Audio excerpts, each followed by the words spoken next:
Olá, seja muito bem-vinda para mais um episódio, da RH Gestor Podcast, nosso podcast destinado aí a profissionais de RH, de gestão de pessoas, gestores, CEOs, CROs, enfim, todo mundo que tem esse desafio diário, que é fazer gestão de gente, tem que estar aqui nos acompanhando.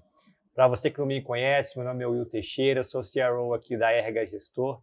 A RH Gestor é uma HR Tech focada nos subsistemas de RH. A gente automatiza, organiza, ajuda você a evitar retrabalho, turnover, ganhar mais produtividade fazendo gestão de pessoas, descentralizando muito essa burocracia, eliminando essa burocracia que muitas vezes o departamento de RH se vê atolado.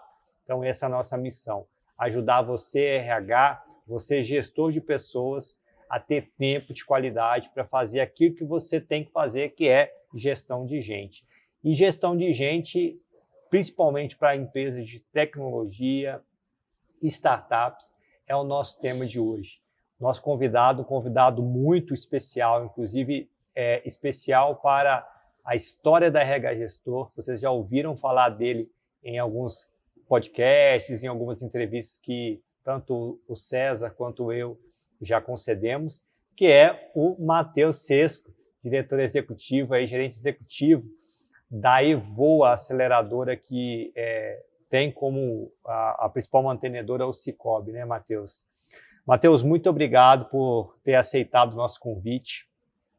Antes do Matheus se apresentar, só contar uma história rapidinho. O Matheus, ele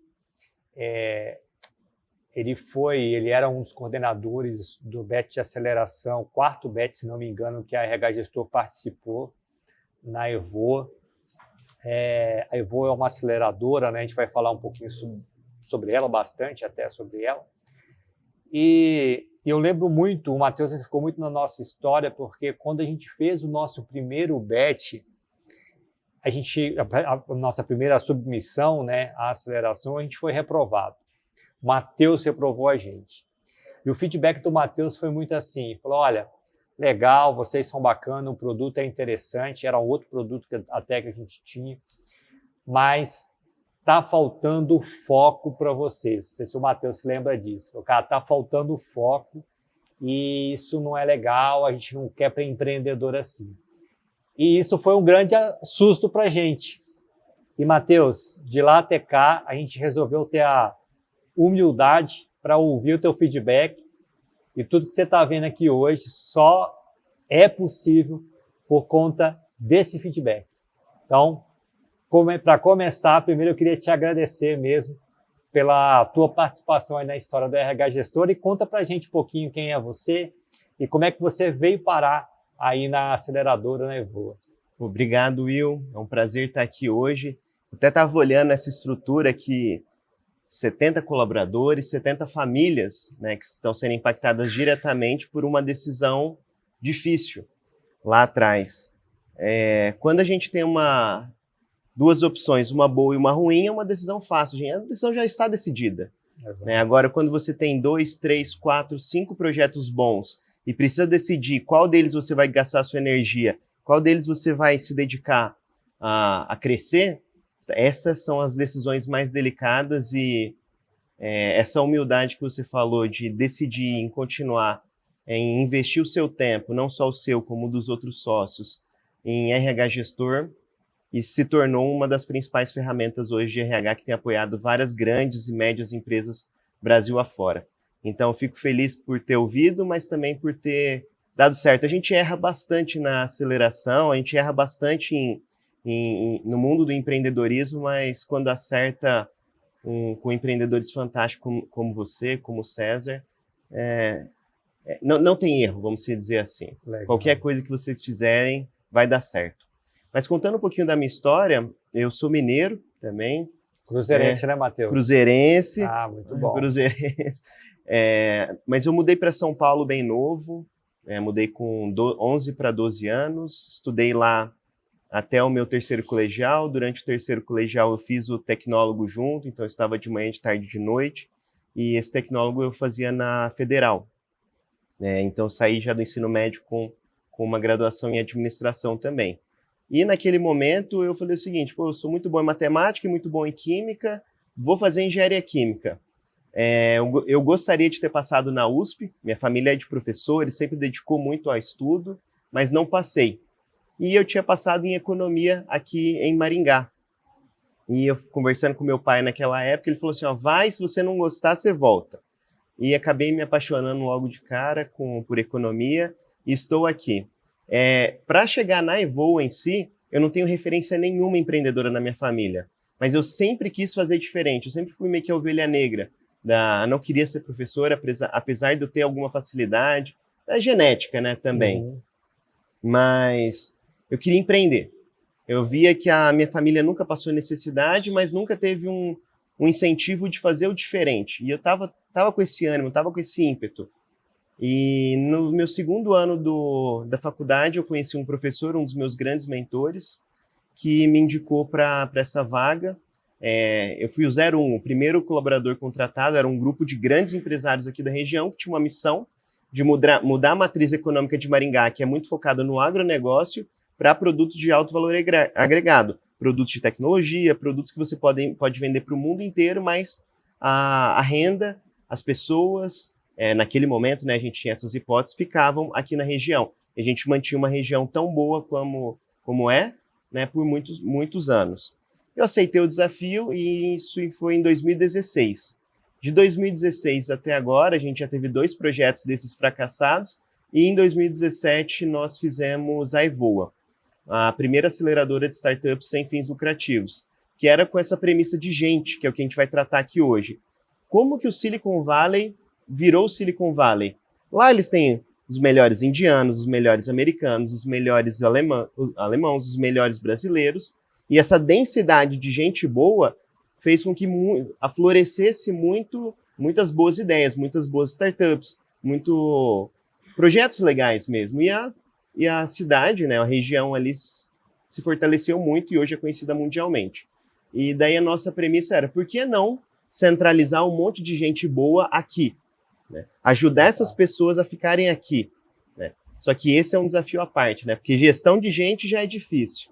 Gestão de empreendedor é mais difícil ainda, porque existe sonhos, existe vontades, existem famílias, e muitas vezes falar do negócio da pessoa, da ideia da pessoa, é preferível você falar da família do que falar do negócio. Ela sente aquilo como um ataque pessoal, né? Mais do que um ataque pessoal ainda. Mas ao longo do tempo a gente foi aprendendo e que muitas vezes a gente tinha que falar não para alguns bons empreendedores, igual foram para vocês no terceiro batch, para que eles estivessem mais preparados ou mais adequado dentro das nossas premissas de aceleradora.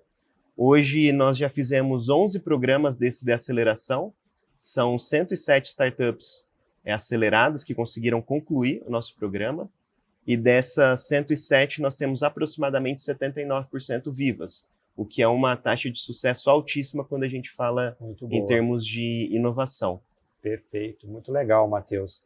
E começando a entrar no nosso tema de gestão de pessoas, a gente observa, né, que no dia a dia, não estou falando nem de startups, mas de empresas normais no mercado, à medida que a empresa vai crescendo, o RH vai ficando para depois, né? Vai protelando. E muito disso se deve ao fato das pessoas acreditarem que o RH é um departamento e não um processo no qual todo mundo faz parte, né? Você que é CEO, está começando uma ferramenta, começando uma empresa, você faz gestão de pessoas. Não é porque você não tem um departamento de RH enfim, não tem. E muitas startups, quando vão receber ali um aporte, um série A, um série B, série B já está dado isso, mas um série A, até mesmo às vezes um anjo, uma das primeiras coisas que o fundo faz quando entra, ou o investidor faz quando entra como é que está o RH? Vamos montar um RH, vamos estruturar um RH. Como que você vê hoje as empresas que passam ali pela Evoa, que passaram pela tua mão, como que você entende a importância ou reconheceu a importância do RH visto, pessoal, que a Evoa basicamente trabalha com um programa de aceleração para empresas em estado iniciais mesmo de formação, né? Exatamente. Por esse motivo, né, a gente tem duas premissas muito grandes. A primeira premissa é, a startup ela tem que resolver um problema bom. E a segunda, entrando exatamente na sua pergunta, Will, os empreendedores têm que ser bons. E o que é um empreendedor bom? Porque bom é subjetivo, né? Bom para nós é alguém que tem a capacidade de realização de entregas. E pessoas que têm capacidade de realização de entrega, normalmente eles atraem boas pessoas para estarem junto com eles. Porque quando você tem uma pessoa boa e algumas pessoas ruins, ou os ruins vão ficar e a pessoa boa vai sair, ou os ruins vão sair e a pessoa boa vai ficar. Então, até mais ou menos uns 20 colaboradores, é muito normal que não tenham RH. E sim, aquela aproximação de perfis comportamentais bons que atraem perfis parecidos com ele. Até porque nesse começo de jornada de startup, os líderes eles são muito mais generalistas. Você vai ter que saber um pouquinho do financeiro, você vai ter que saber um pouquinho do RH, você vai ter que saber um pouquinho do marketing, você vai ter que saber um pouquinho de vendas, você vai ter que saber um pouquinho de pós-vendas, e assim, cara, você não vai ter dinheiro infinito para contratar uma pessoa de cada um. E quando você começa a ter essas boas relações interpessoais, que você chama pessoas boas, tão boas quanto você, e que boas no sentido de capacidade de realização de entrega, é perfeito. Até o momento que a empresa cresce demais e fica inviável esse CEO, essas lideranças da empresa, dedicarem tanta atenção assim às pessoas. E esse é o melhor momento da gente contratar uma ferramenta, de contratar uma pessoa específica para organizar ou relembrar que essa é uma prioridade para todos. Até porque você, como líder, você está inspirando outras pessoas, elas se inspiram em você. Você faz com que ela chegue nos sonhos dela mais rápido. Então, legal. Todo mundo faz gestão de pessoas, só que no começo da jornada é muito mais instintivo do que ferramental. E no dia a dia ali, que você começa o processo de aceleração, até mesmo dentro do pós, né, a Evoa tem um trabalho muito interessante com a comunidade, que é também acompanhar essas empresas, essas startups que passaram, né, do BET, enfim, que ainda precisam de cuidado, precisam de acompanhamento, conectando mentores, conectando soluções. E, enfim, ao longo dessa jornada você já deve ter coletado muito case de sucesso, mas também você já deve ter coletado muito playbook de fracasso também, né? Eu queria entender, assim, dentro do ponto de vista de gestão de pessoas, claro, mas também de inovação, também de mindset, quais são os erros mais comuns que você tem percebido nas empresas que teve ali os founders, né, criaram um produto, começaram a estruturar, até ganharem um pouco mais de maturidade? O primeiro erro mais comum, que não teve um programa de aceleração que não aconteceu até hoje, foi escolha errada de sócio. Então, esse é o mais clássico. A gente já teve casos até de pessoas que chegaram a passar mal lá dentro do espaço porque chegou naquele momento de decisão difícil de ter que tirar um sócio, não ter que tirar, e são decisões muito delicadas quando a gente fala de pessoas, porque, afinal de contas, aquele outro está se vendo ali, né? Está se enxergando dentro daquela empresa e ele, de uma hora para outra, é convidado a se retirar, a vender a sua parte, né? Então, esse é o erro mais comum. O segundo erro mais comum é você contratar júnior demais. Para algumas áreas estratégicas, qual que é o playbook de sucesso que a gente tem visto? Você tem 3 ou 4 pessoas estratégicas ali que vão estar junto com os founders, e essas pessoas, abaixo delas, pode até ter pessoas mais júniores, mas algumas delas têm que ser pelo menos no nível mais pleno, uma pessoa que consegue resolver problema. Acho que é isso. Não é que tem um certo grau de autonomia. Depois, um outro erro muito recorrente é você achar que quanto mais pessoas, mais resultado você vai ter. Mas, na verdade, quanto mais pessoas, quanto mais você enche o seu time, menos tempo você tem a dedicar para cada uma delas, Exato. e aí começa a gerar as frustrações dentro do seu time. Aí, além de você ter que lidar com as frustrações dos seus clientes, você também tem que lidar com as frustrações internas.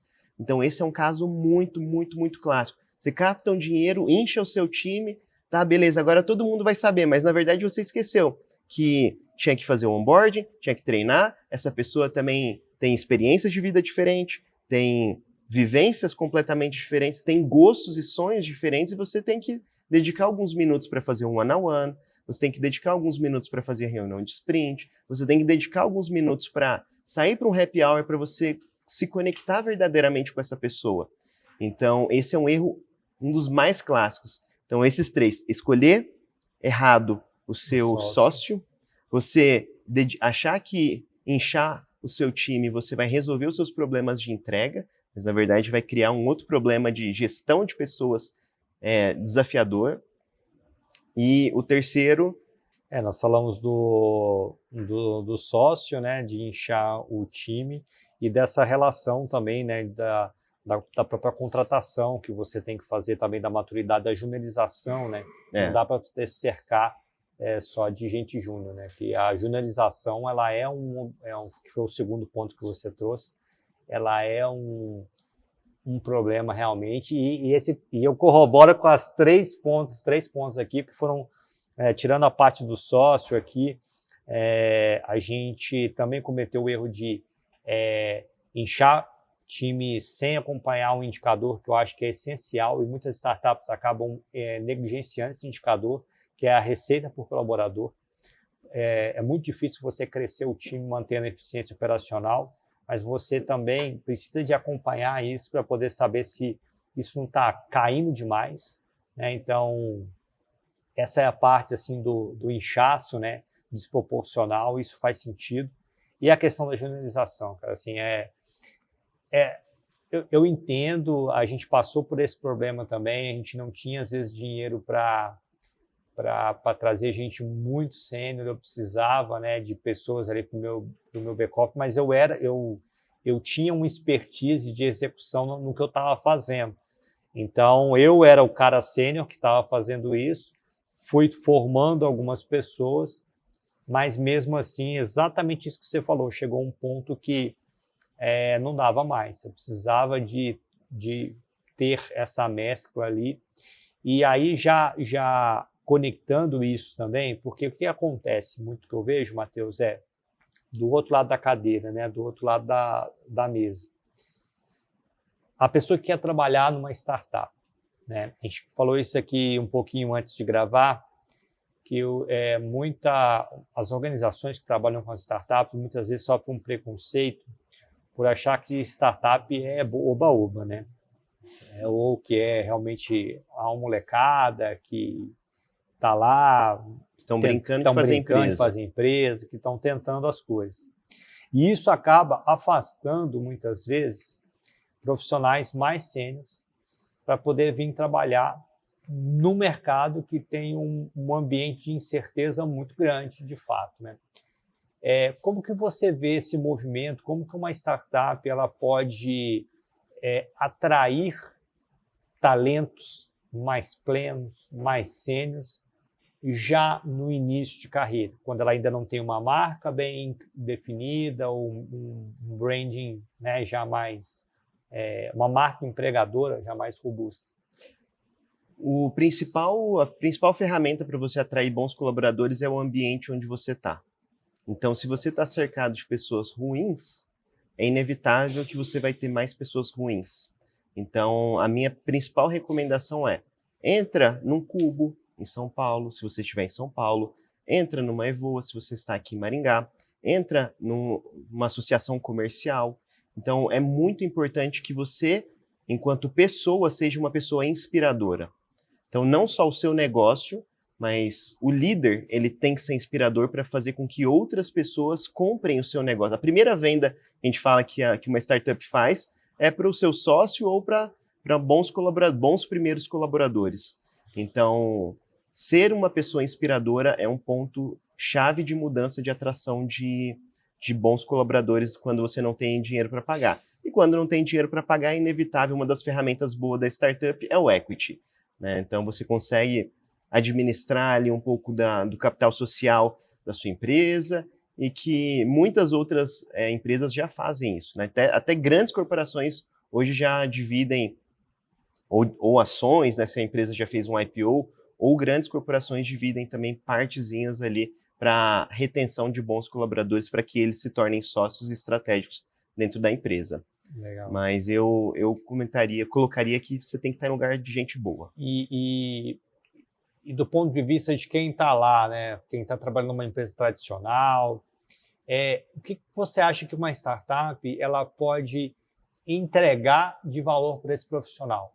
Né? Um profissional já sênior, um cara que já está bem ali, obviamente desconsiderando a questão salarial, né? Provavelmente ele vai estar vindo, porque a startup pode pagar, mas tem esse receio, pô, estou indo para um mercado de incerteza, estou indo para uma empresa startup, ela pode morrer a qualquer momento, vou sair aqui da minha segurança. O que você acha que uma startup pode entregar para esse profissional que seja interessante para o currículo, para a carreira dele?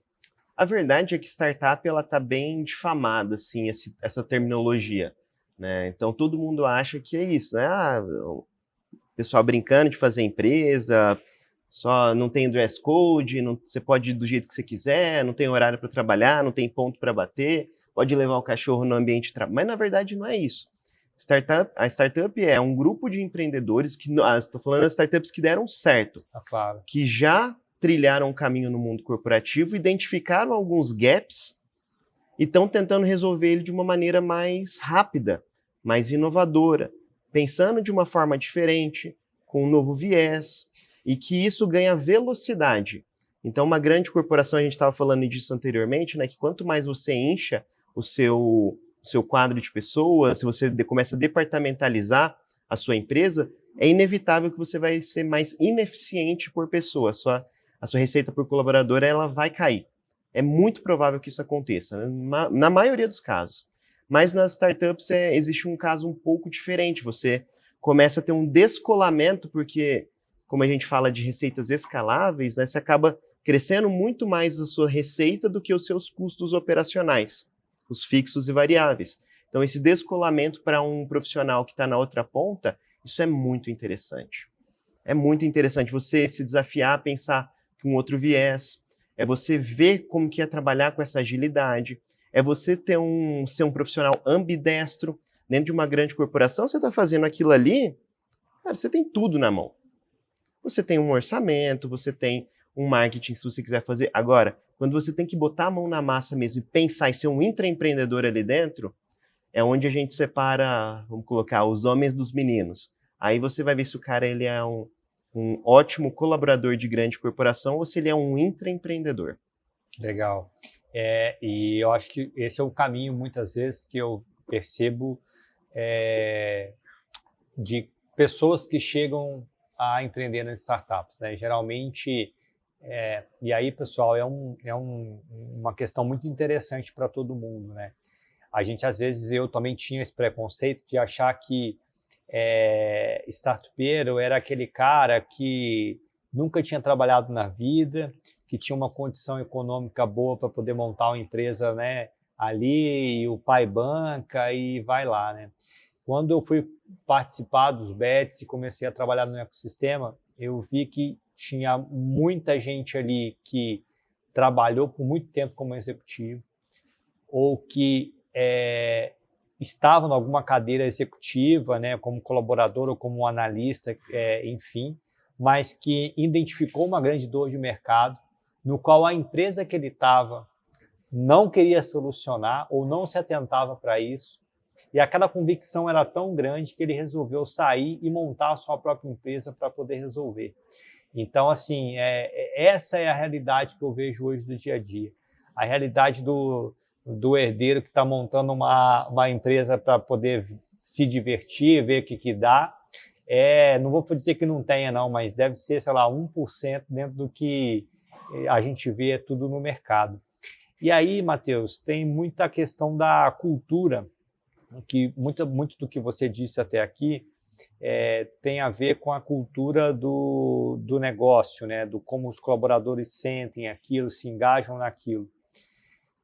Eu queria entender da tua parte, do que você tem observado, como que o founder, né, geralmente as pessoas que criaram a startup, eles podem estar diluindo, né, tá transmitindo essa cultura para o time. Inevitável que no começo, quando a empresa é pequena, a cultura da empresa é a cultura dos colaboradores, dos founders ali, né? Então, eu tenho uma frase lá que eu gosto bastante de usar, que se o founder está doente, se o CEO está doente, a empresa fica doente. Se ele está bem, a empresa está bem. Então, tem muito da cultura, da experiência dele. Então, como que ele transmite? A velha clássica, né? É com estar todos os dias ali e você mostrar pelo exemplo. Não tem nada melhor do que transmitir cultura pelo exemplo e cobrar por isso. Eu acho que as empresas, muitas vezes, elas esquecem, principalmente nessa nova geração que a gente está vivendo, com colaboradores mais jovens, que não gostam de ser cobrados ou não querem ser cobrados. Estou falando de uma maneira mais generalizada, mas pessoas que, às vezes, têm tudo, nunca foram cobradas em casa, dentro da escola, não reprova de ano, passa direto, então tem sempre tudo o que quer. E chega no mercado de trabalho, numa startup ou numa empresa, como que eu acho que esse líder deve tratar essa pessoa da maneira mais firme possível. É contraintuitivo isso, mas quando você trata a pessoa respeitosa, mais firme, você tem que ser justo, porque aquela pessoa tem que entender que para você conquistar as suas coisas, você tem que batalhar por elas. Nada vai vir tudo de mão beijada. Sim. E quando você se posiciona de uma maneira firme, dentro das convicções da linha de cultura da empresa, do que os founders querem, do que eles estipularam, não abrir brechas para desvios. Você vai acabar expurgando muitas pessoas que não vão se adequar, mas as que ficarem vão virar promotoras dessa cultura. As que ficarem vão virar fãs, porque você vai ser uma referência. Se em casa ela não teve uma referência, se na universidade, na escola não teve referência, aquele líder ali dentro da empresa, com certeza, ele vai se tornar uma referência para os seus liderados e com certeza, se essa pessoa possa vir a ter, num futuro breve, pessoas abaixo dela na linha hierárquica, com certeza ela vai tratar e transmitir essa cultura da mesma forma. Não, fantástico. Aqui eu me lembro muito bem que eu tive que passar por alguns momentos, né? Eu já fui gestor em outras empresas, tive equipes já, mas, sei lá, acho que a equipe maior que eu tinha gerido até então era uma equipe de 15 pessoas. E uma das coisas que eu passava muito pouco era pelo processo de desligamento, né? Então, eu sempre sofri muito para desligar pessoas, principalmente pessoas que eu considerava que eram boas pessoas, mas não, para aquela cadeira não produziu, ou estava numa cadeira errada e tudo mais. Até o ponto que eu comecei a ressignificar isso, né, e comecei a olhar, né? Hoje a gente olha para a empresa como um todo, nós já somos 70 colaboradores hoje, e, poxa, são 70 famílias que dependem das nossas decisões, certo? E que contam que a gente vá conduzi-las para os seus objetivos, né? Cada um aqui tem o seu sonho, cada um aqui tem o seu objetivo. Então, ao deixar uma pessoa no meu time que não está produzindo, que não está entregando, que está comprometendo o resultado da companhia, na verdade, eu estou sendo leviano com essas 69 pessoas, essas 69 famílias hoje que estão aqui, estão dependendo da gente, né? Então, ao pensar dessa forma, eu comecei a entender um pouquinho melhor qual que era o meu papel como gestor, como fundador, né? Que é garantir que essas famílias elas consigam conquistar aqueles objetivos usando a RH Gestor como meio para isso. Nós somos um grande veículo, né? E a startup, eu acho que ela é um canal interessantíssimo para isso. Porque se você tem hoje um modelo de negócio que escala numa agilidade, uma rapidez, e que você não vai precisar mais esperar 10 anos para poder assumir um cargo de liderança, ganhar o valor que você quer ganhar, se tem um caminho interessante é a startup. Por causa do seu modelo de negócio, né, por conta do seu desenvolvimento ali no dia a dia, é muito rápido as coisas. A gente brinca aqui na RH Gestor que às vezes um mês é 6 meses do tempo, né? Você vê assim e fala, caramba, que mês foi esse? Parece que teve um ano de evolução ali dentro. E aí, Matheus, emendando aqui, né, você trouxe essa questão geracional, que é um fato hoje, principalmente dentro das startups ou das empresas que estão começando aí. Então, o calcanhar, isso também a gente errou bastante aqui na RH Gestor, né? Não é porque nós somos um software de RH que a gente não errou em gestão de pessoas também, que é a questão do processo seletivo. E hoje você me confidenciou que a Evoa está passando por esse momento também de adequação, de reestruturação de time, de melhor entendimento de quem que vocês querem que caminhe com vocês, que compartilhem dos princípios, dos valores, da visão da Evoa. Eu queria que você contasse para a gente um pouquinho como é que está sendo essa sua experiência de contratar, desligar pessoas e como que você o que você aprendeu desse playbook todo aí que você foi construindo de recrutamento e seleção?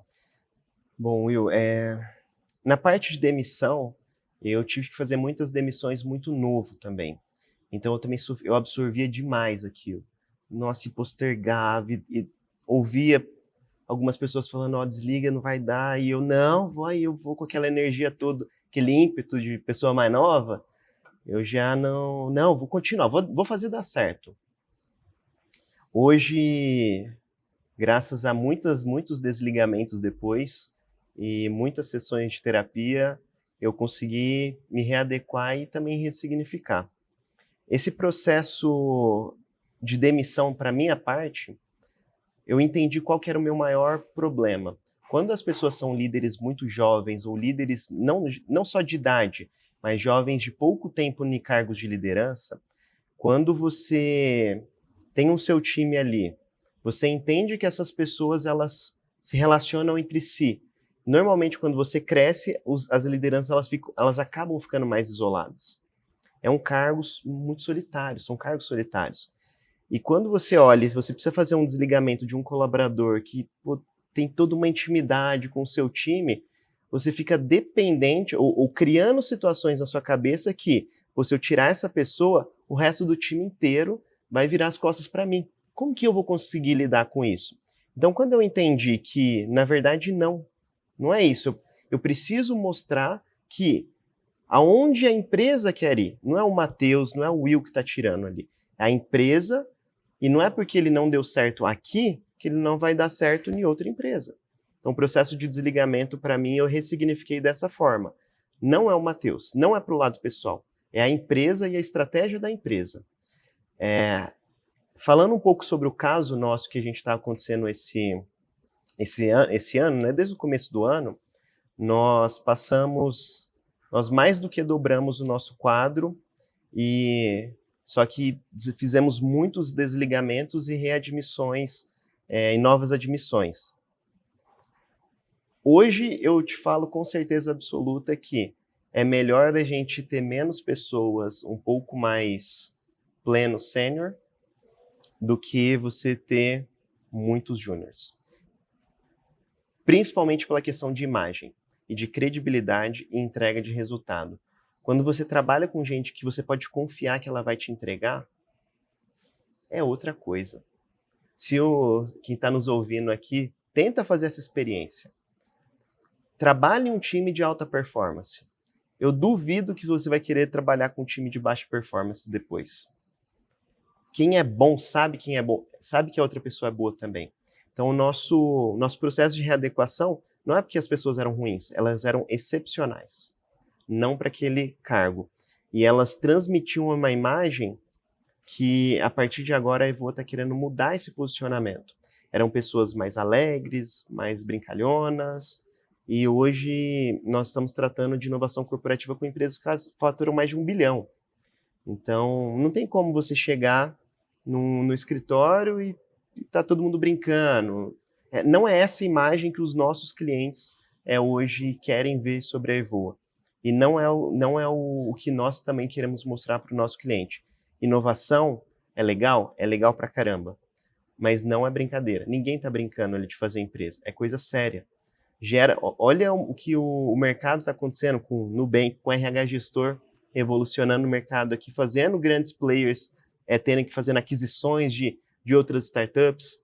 Olha o que pegar um outro caso, iFood, 99. Então, o próprio Equiphone, né? O próprio Equiphone, do nosso ecossistema, que, assim, de alguma forma eles estão questionando algumas premissas que estavam dadas no mercado e estão fazendo empresas grandes, empresas multimilionárias. E você já parou para pensar como que as grandes empresas se tornaram grandes empresas? Um dia elas tiveram 10 colaboradores. Um dia elas tiveram 20, 70 colaboradores. Exato. Não é do dia para a noite que você tem 1.000, 2.000, 10.000 colaboradores. Então, as empresas elas têm todo esse processo, e é esse processo que a Evoa está passando também, de ressignificar, de trazer pessoas mais sênior e também falar uma língua com empresas mais sênior. Bacana. E, bom, a gente falou um pouco de recrutamento e seleção, você também falou bastante disso também em termos de perfil. Eu queria evoluir a conversa contigo, Matheus, para as lideranças. Porque, assim, uma empresa também no World Stage também, ela é muito focada nos founders, eles são a grande referência de liderança. Agora, uma coisa que eu observo no dia a dia é a grande dificuldade dos founders, seja por agenda ou mesmo por conhecimento, formar novas lideranças. Como é que você vê isso e como é que a Evoa hoje consegue ajudar as startups nesse desafio que cara, tem que formar novas lideranças para os founders conseguir abrir novos mercados, trabalhar a parte mais estratégica, né, do negócio. Perfeito. Então, essa aqui é uma dica. Às vezes, ouvir um podcast desse pode ser uma dica, porque muitas vezes a parte mais difícil dessa transição de formação de novas lideranças é que o founder ele não vai ser mais reconhecido pelo que ele sempre foi reconhecido. Então, o Will é um cara excepcional. Um CRO cuida de todas as receitas em marketing, pré-vendas, pós-vendas aqui dentro da RH Gestor. Se você hoje for assumir um cargo acima, daqui a pouco você não vai ser mais reconhecido pelo que você sempre foi, todo mundo conhece que você é bom. Então, esse é o processo mais desafiador de mudança para as lideranças. O porquê que eles não conseguem fazer essa transição muito fácil. É muito interno, é o ego. Sendo bem sincero, é o ego. Então, o cara ele não quer largar aquele osso, que ele não sabe... Aquela zona de conforto dele, né? Aquilo ali onde que ele é o bom, né? Ele é o reconhecido. Ele é o cara ali. Ninguém é melhor do que ele fazendo aquilo. E ninguém é melhor que você fazendo isso. E nem a sua próxima pessoa que vai assumir o seu cargo. Ele não vai ser melhor do que você no começo. Mas provavelmente ele vai aprender, vai fazer diferente, e num futuro ele vai trilhar caminhos que às vezes você nem pensou. Agora, o que a Evoa faz para ajudar as startups nessas novas lideranças? Hoje a gente tem vários treinamentos, né, mas o que... Vocês têm um programa, né, de formação. A gente tem um programa de formação de lideranças inovadoras, que nós pedimos nunca para serem os founders, sempre serem pessoas chaves para assumir pessoas que estão nesse caminho, porque é o que nós fazemos na Evoa. Nós levamos os nossos colaboradores a treinamento, né, pagamos treinamentos fora, para que eles voltem com novos conhecimentos. Legal. Então, não tem outra alternativa a não ser assumir desafios, além de assumir os desafios, ter um compromisso público com esses desafios, você se garantir e também você ser treinado para isso. Legal. Esse é até um gap dessa próxima pauta que eu tenho contigo aqui, que é sobre a escalabilidade e o crescimento a médio e longo prazo do negócio, né? Porque pessoas, lógico, numa empresa baseada em tecnologia, muitas vezes a tecnologia ela é um bloqueador também para essa escalabilidade e tudo mais. Só que o que eu percebo no dia a dia é que a tecnologia é muito fácil de você resolver e deixar ela prontinha para a escala. É você mexer aqui no servidor, é você mexer ali numa feature ali, ganhar uma potência, contratar um pacote melhor ali de não sei o quê. Agora, pessoas não. Uma vez eu ouvi uma frase que eu achei muito interessante, que é: empresas são escaláveis, ou empresas crescem exponencialmente. Pessoas não crescem exponencialmente. As pessoas elas não saem com as suas habilidades e crescem absurdamente em um mês. As pessoas levam mais tempo, né? Como é que você acha que o RH pode ajudar, então, a startup a se preparar para essa escalabilidade? Tem uma frase de até meu xará, que também seu colega, o Matheus da Dátulo, ele fala que normalmente as empresas amadurecem mais rápido do que os colaboradores.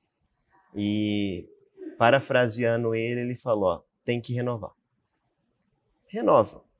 Então, se a empresa está crescendo, é inevitável que você está com um potencial financeiro maior. Traga pessoas boas. Então, é a primeira coisa que o RH tem que fazer. É você elevar o nível da sua contratação. Não pode falhar em contratação. É inevitável que... É inevitável, sim. Você, uma hora ou outra, vai escorregar. Mas não vai escorregar, assim, várias vezes no mesmo erro. Então, a primeira coisa que eu faria é essa. Quando a gente fala de turnover, turnover é ruim, depende. Depende, que tipo de turnover. Se as pessoas estão pedindo demissão voluntariamente, aí a gente tem um problema sério. Agora, se a empresa ela optou por ter pessoas mais qualificadas que estão no nível de maturidade que a empresa está crescendo, eu não vejo como uma coisa tão ruim. Eu acho que é até uma opção, uma estratégia que as lideranças tomam. E isso, às vezes, quando você faz isso com duas pessoas, um departamento, você acaba influenciando aquelas outras pessoas que ficam falando, tem que me movimentar. Porque eu tô vendo que o negócio está crescendo, aqui tem oportunidade, uma outra pessoa já foi. A notícia corre. Então, é ser firme e não titubear ali nas decisões. Eu, Matheus, trocaria.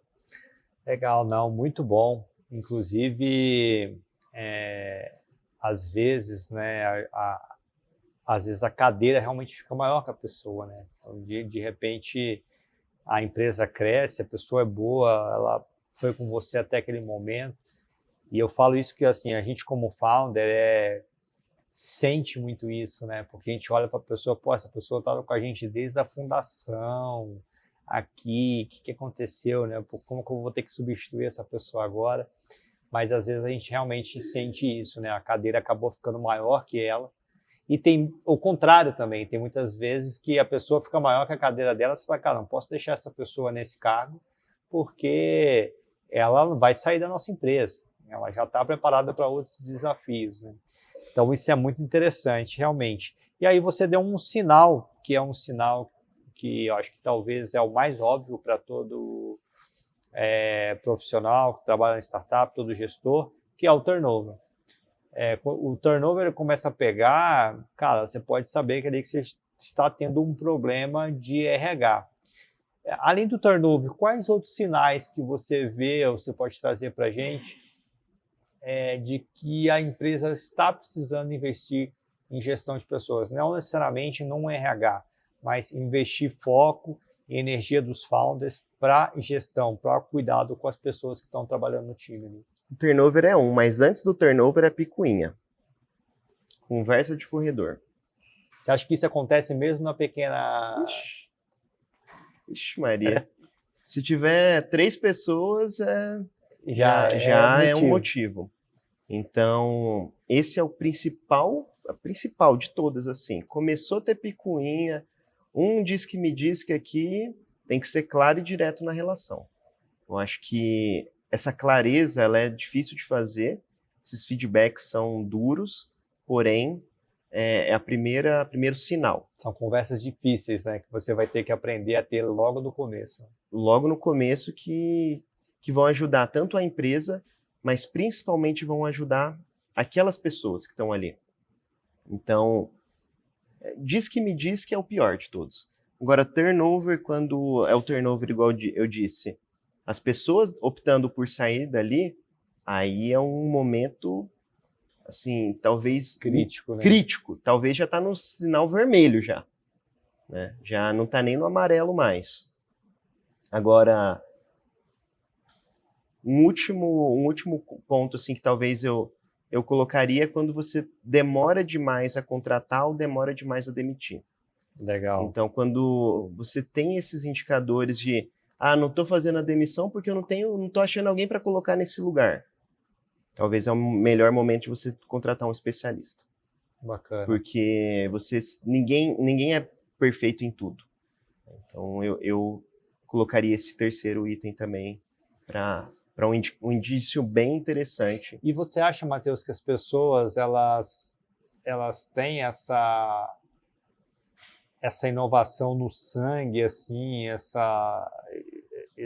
quando eu falo pessoas, eu estou falando desde o founder até o colaborador que você vai colocar para dentro, né? Eu queria que você falasse um pouquinho da inovação, assim. Por vezes eu vejo que a inovação e você contratar pessoas que estão dispostas a inovar, a trazer aquele algo mais para a tua empresa, né? E essa talvez seja a grande crítica que às vezes eu vejo de algumas pessoas que falam assim, mas se você vai trazer gente mais pleno, gente mais sênior, as pessoas vão vir com vícios, então a gente tem que focar em desenvolver pessoas, em trazer gente mais júnior, né? Você acha que isso é nato da pessoa? Como é que a gente pode trabalhar essa inovação nas nossas empresas? Como é que o RH pode trabalhar isso? Como competência mesmo, sabe? Uma das minhas grandes frustrações enquanto gestor de pessoas é descobrir que, na média, as pessoas são médias. Elas não são excepcionais. E muitas vezes a gente espera o excepcional dela. E quando a gente se depara com essa realidade nas nossas contratações, nas nossas entrevistas, nos nossos testes que nós aplicamos, a gente começa a ficar um pouco mais frustrado. Digo por experiência própria. Mas inovação é uma coisa muito difícil. É uma habilidade que poucas pessoas têm de questionar o que já está dado. E elas fazem isso por vários motivos. Às vezes a cultura é uma cultura estabelecida do medo, às vezes é comando e controle, às vezes a pessoa não teve uma infância que ela tinha voz ali dentro, então na sua fase mais adulta, né, ali no emprego, ele também não vai ter voz. Então, porque inovação é muito sobre questionar o que está dado, para ressignificar, trazer coisas diferentes. Então, quando a gente trata no RH, existem muitas ferramentas que a gente pode estabelecer isso. Vamos pegar o caso aqui da pessoa que teve uma infância mais difícil, que era mais só escuta e obedece. Normalmente, aí eu já iria para um lado de psicóloga. Então, talvez um projeto de escuta dentro da empresa, talvez campanhas direcionadas para como criar seus filhos, ou de explorar ela a falar disso. Quando a gente fala de habilidades técnicas de inovação, da pessoa conseguir ir lá e testar uma nova ferramenta, aí é treinamento. Treinamento que a gente pode contratar profissionais de fora. E quando a gente fala de profissionais mais sênior, cheios de vícios, eu acho que esses vícios, eles muitas vezes ajudam você a resolver alguns gargalos. Por um lado é bom, por um lado é ruim. Assim como tudo na vida. Sim. Isso a gente vai ter que pesar. Então, é treinável, mas inovação não é para qualquer um. E é aquela coisa também, né? No processo seletivo também, quando você vai montar lá a contratação, você vai olhar para pessoas também, que mesmo que pleno sendo, mas que tenham uma capacidade de aprendizado e uma humildade de aprendizado muito grande, né? Exato. Isso é fato, né?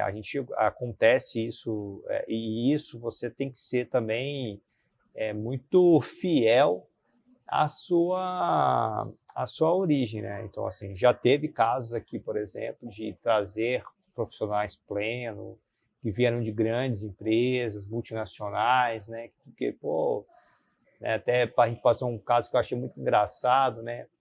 A gente foi fazer um treinamento, a gente ligou para a pessoa e falou assim, ó, vai ter um treinamento, tal, você vir aqui para a sede,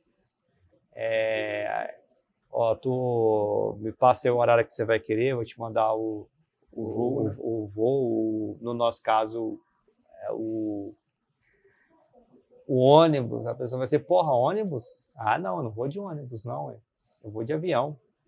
Como assim? Eu vou ter que ir de ônibus? Cara, o ônibus está 5 vezes mais barato, a gente deixou para comprar na última hora, enfim, foi um negócio. E cara, é muito engraçado isso, porque a gente vai, porra, não, o Fowler anda de ônibus, se precisar de ir até ali, ele vai. Então, cara, todo mundo é assim. Né? Então, não é isso. Então, você já começa a pegar, e é muito importante que a empresa ela tenha isso claro e que seja verdadeiro, para ela conseguir passar.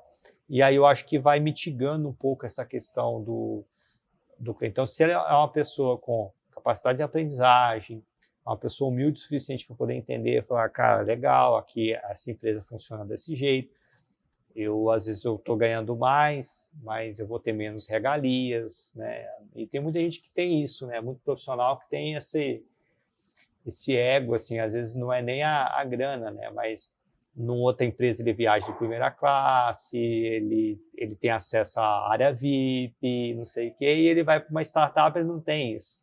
Ele tem que estar disposto a reaprender muita coisa. Né? Em grandes corporações, normalmente, nós somos um número, né? Exato. E na startup, por maior que ela seja, a velocidade de crescimento ela é diretamente relacionada à sua capacidade de esforço e à sua capacidade de gerar pessoas e formar novas lideranças. Legal, e ela te põe como protagonista também. Exatamente. Muitas vezes, né? Exatamente isso, porque você está fazendo com que aquela empresa se torne uma grande corporação também, baseado nas suas experiências. Legal, Matheus. Matheus, a gente está caminhando aqui para o final, mas antes eu queria fazer 2 perguntinhas para você. Primeiro é com relação a como que você vê hoje o impacto, né, das tecnologias. Eu acho que grande parte das empresas que são aceleradas pela Evoa são empresas de tecnologia, software, SaaS, pessoas que resolvem problemas de forma inovadora, mas usando a tecnologia para tal. E aí, da outra ponta, vocês atendem grandes corporações, como você falou assim, porra, empresas que faturam mais de 1 bilhão. Que você vê no dia a dia? Como é que essas empresas elas procuram por inovação? Uhum.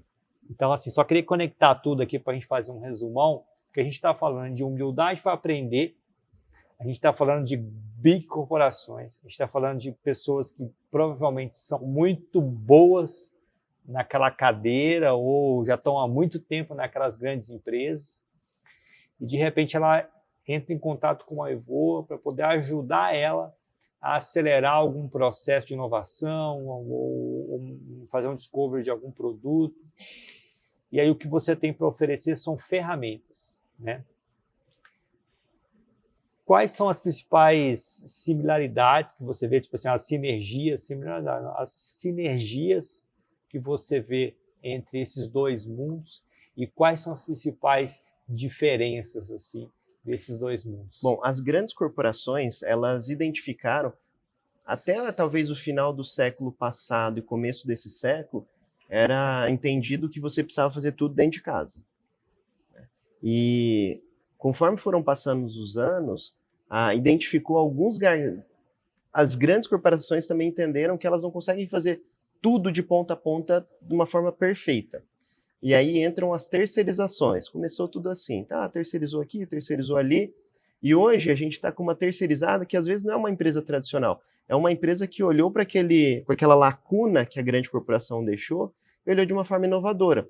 Então, as grandes corporações, elas se interagem com startups hoje nesse momento. Ela olha para seu produto, ela olha quais são as lacunas que ela faz bem feito e as que ela não faz tão bem feito assim, mas tem impacto direto no seu produto final, e começa a fazer buscas com startups. Então, ela contrata uma RH gestor para otimizar os seus processos internos de RH, fazer todos os seus treinamentos, seus perfis comportamentais, etc, etc, etc. Ela contrata uma outra startup para fazer o e-commerce dela de uma maneira mais rápida. Ela contrata uma outra startup para fazer só o fluxo de pagamento dela de uma maneira mais barata do que um bancão. Ela contrata uma outra startup. Tá vendo? São lacunas super importantes que uma grande corporação, ela às vezes não consegue fazer tão bem feito, e por isso as startups, elas começam a se interagir nesse momento. Aonde elas se diferem?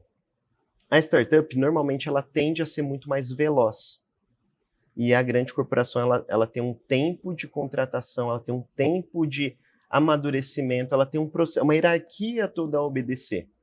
Né? Então, isso acaba frustrando ambas as partes. Pessoas dentro da... Aqui quer mais agilidade, e ali ele não tem tanta essa agilidade para oferecer. Não tem tanta essa autonomia. Certo. E muitas vezes esse conflito é onde pega, e é onde a Evoa talvez entra, onde a gente entra para resolver esse caos entre ambas as partes, entre tanto startups quanto grandes corporações, para a gente desenhar um fluxo interessante para que fique nem eu nem você, sabe, aqui, que seja interessante para a startup adentrar dentro dessas grandes, mas também prepare essas grandes corporações para uma velocidade que ela não está acostumada. Legal, bacana. E aumente a taxa de sucesso, né?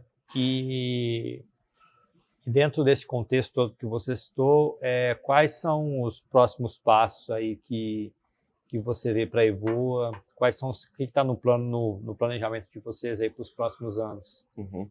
A Evoa, a gente nasceu como uma aceleradora de startups, então o nosso primeiro ponto é esse é imutável. A gente faz o programa 2 vezes por ano, sem fins lucrativos, a gente não vira sócio das startups e não cobra nada por isso. É aqui onde a gente acha os melhores talentos, onde a gente tem contato com tecnologias emergentes, onde a gente acha aquelas pessoas que podem fazer diferença na sociedade, onde a gente monta o nosso banco de talento. A gente decide investir o nosso tempo e o nosso dinheiro nessas startups aqui para ter um banco de gente muito boa no nosso ecossistema. Na outra ponta, tem as grandes corporações, que é onde elas estão loucas para acessar essas startups, mas ainda não sabem muito bem como fazer isso. Ou às vezes elas não querem nem acessar startups, mas só que querem que os próprios colaboradores sejam mais inovadores. Então a gente dá alguns tipos de treinamentos corporativos. E no meio disso tudo a gente tem a maioria das empresas, que não são nem startups e nem grandes corporações acima de 1 bilhão de faturamento ano. Aqui a gente tem um programa chamado Clube Evoa, que é hoje 80% da nossa dedicação, da minha dedicação pessoal, ela está dentro desse programa. Ele é um programa onde a gente está democratizando e deixando para que qualquer empresa, ela que tenha 400, 500 reais por mês para se dedicar à inovação, ela tem um time sênior de profissionais ajudando ela todos os meses e acompanhando essas empresas com inovação. Esse é o grande propósito da Evoa hoje. E a gente vai fazer isso para 350 empresas. É um clube fechado, que entram tanto startups que já estão crescendo, quanto essas empresas, e às vezes grandes corporações que não estão qualificadas para entrar no nosso grupo de grandes, aqui, que são selecionados também, a gente joga no clube para eles se ambientarem. Perfeito. Por exemplo, vou dar um exemplo aqui, Unimed. Unimed, ela é uma empresa muito inovadora, é uma empresa super renomada, porém, ela tem algumas questões legais de relacionamento com startup que ainda não é tão bom ela estar no nosso grupo de grandes corporações. Então, a gente coloca no clube, porque é o menor investimento para ela no começo, ela já começa a se relacionar e entender como isso funciona. Certo. E para você que não conhece, só te dar um spoiler do que a gente está falando aqui. Entra lá depois, não precisa acreditar em mim não, entra lá no Google depois, digita lá Maringá, Evoa, e você vai entender o que é o ecossistema de inovação de Maringá. Então, e o sistema de inovação de Maringá é um movimento que você olha para a Evoa e fala, porra, mas a Evoa não cobra equity, para que eles fazem isso? O que tem por trás, né? Inclusive, essa é uma pergunta muito comum ali do pessoal. O que tem por trás disso? Né? E uma das grandes objetivos, né, de todo esse sistema é a geração de emprego. É transformar a Maringá, que hoje já é a melhor cidade para morar aí no Brasil, num polo tecnológico. Você que não conhece o polo tecnológico de Maringá, pesquisa sobre.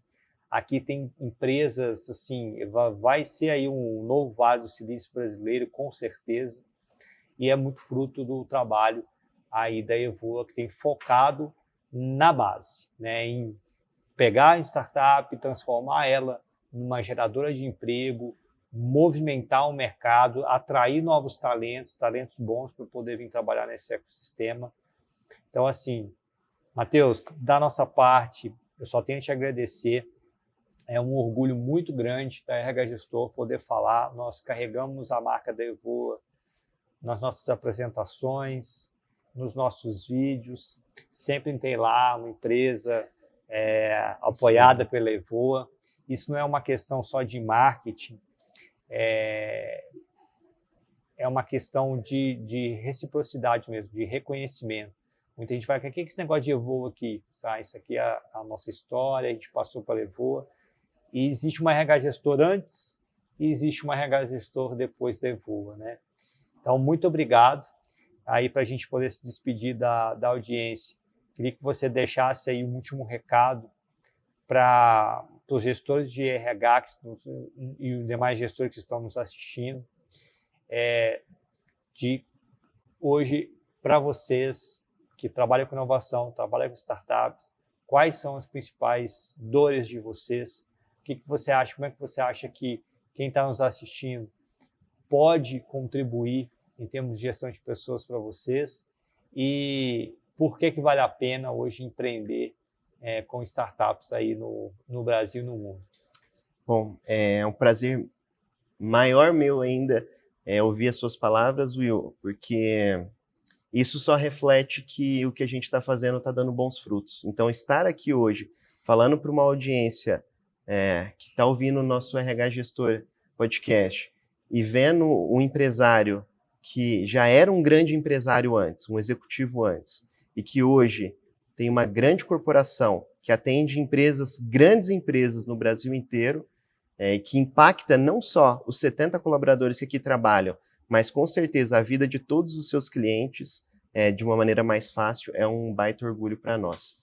Vale a pena você empreender hoje, porque não tem nada melhor, não tem outra alternativa para você conseguir prosperar a não ser empreendendo. Você tem que fazer a diferença na vida de alguém. E a minha mensagem final para os gestores de RH, acho que o mundo está meio cansado de notícias ruins. A gente recebe notícia ruim todo dia. Então, se eu pudesse dar uma dica, seja notícia boa na vida de alguém. É só isso que eu tenho certeza que você vai ser uma excelente gestora de pessoas, estando numa cadeira de liderança nessa área ou estando em qualquer outra cadeira dentro da empresa. Seja a notícia boa na vida de alguém. Legal. Matheus, muito obrigado. Obrigado demais. Para você que ficou com a gente até aqui, muito obrigado também. Em algum lugar aqui da tela vai ter um QR Code para você poder acessar, para poder conversar com os especialistas aqui da RH Gestor, que quiserem trocar mais ideias sobre esses desafios de gestão de pessoas. Vai ter o contato do pessoal da Evoa também, você que é empreendedor, você que é uma grande corporação, que está precisando de inovar, está precisando de dar uma oxigenada no teu time, procura o pessoal, porque eu acho que são esses movimentos, essas conexões que vai fazer a empresa dar para quem já é uma grande corporação, dar aquela respirada, dar o próximo salto, e para quem é pequenininho ainda que está começando, chegar a um ponto em que realmente vai poder empregar muita gente, movimentar a economia e principalmente resolver muito problema, tá? Que a gente está precisando aí de empreendedores, pessoas que gostam de resolver problema, né? Problema o Brasil tem muito, Por isso nós somos um país de oportunidades, né? Então, bora resolver esses problemas aí. Fique com a gente, continue com a gente aí. Vamos assistir os próximos episódios e resolver mais problemas do pessoal. Tá bom? Valeu. Muito obrigado.